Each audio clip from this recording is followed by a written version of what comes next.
Okay, hey everybody. What's happening here is I'm standing above a tub of water, and one of my kids' toy robots was sort of floating and moving around in this tub of water. And I noticed, like a normal person, that there are some bright areas around the shadow. Of course, you'll notice a shadow when anything floats in water, a shadow that's on the bottom. But what you might not notice is that there are brighter areas and darker areas around that shadow. So what's going on here is this robot is bending the surface of the water just slightly around the outside edge, okay, or it's warping that surface tension of the water, creating a small lens. And what you may or may not know is that light slows down when it enters water, and if it doesn't strike the water at 90 degrees, it changes direction slightly. So what we're creating here is a lens. It's really a imperfect lens. Light normally travels at 300,000 kilometers per second. That's in a vacuum. It's slightly slower in air, and it's quite a bit slower in water.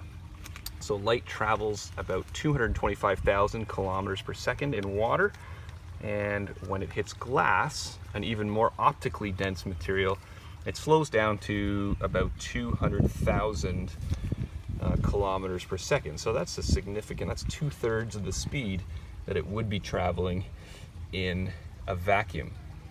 Okay, so what's going on here is light's hitting the surface of the water. If it hits at a certain angle, and that angle is changed by this robot warping the surface of the water, if that angle is changed, light is bent in different directions, and you'll see areas of light that are focused together, causing those bright spots, and areas where light is bent away from the bottom of the tub, creating those dark spots.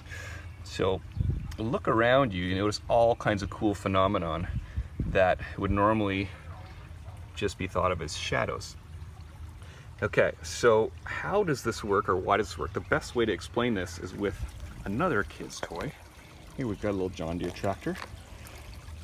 And light is a little bit like this tractor. A ray of light, a single beam, has a little bit of width. So if a ray of light comes in and hits a different surface, a surface that's more optically dense, if it hits it at a 90 degrees straight on, it will slow down and continue in the same direction, just like this tractor. But if it hits it at an angle, so if this ray of light is traveling, let's say, at a 45-degree angle and hits a more optically dense material like water or glass, that one edge, that leading edge of the beam, will slow down first, causing that beam to change its direction just a little bit and then continue slower through that more optically dense material. So this is how lenses are made. This is why light refracts. So the process is called refraction, making microscopes and telescopes possible. Different materials, of course, have different degrees of optical clarity.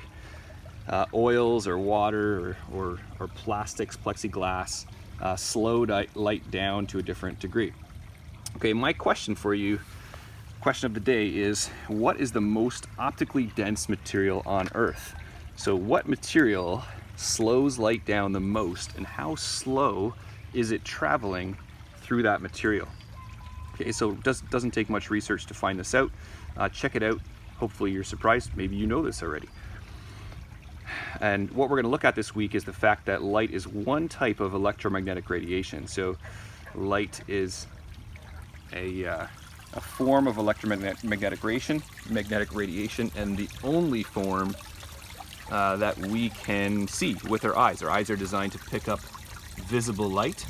There's a lot more going on, of course, that we can't see, like radio waves, microwaves, infrared, which means below red, ultraviolet, which means beyond violet. We can't see it because it's beyond violet. And then gamma rays and X-rays, which are beyond that in their energy and intensity.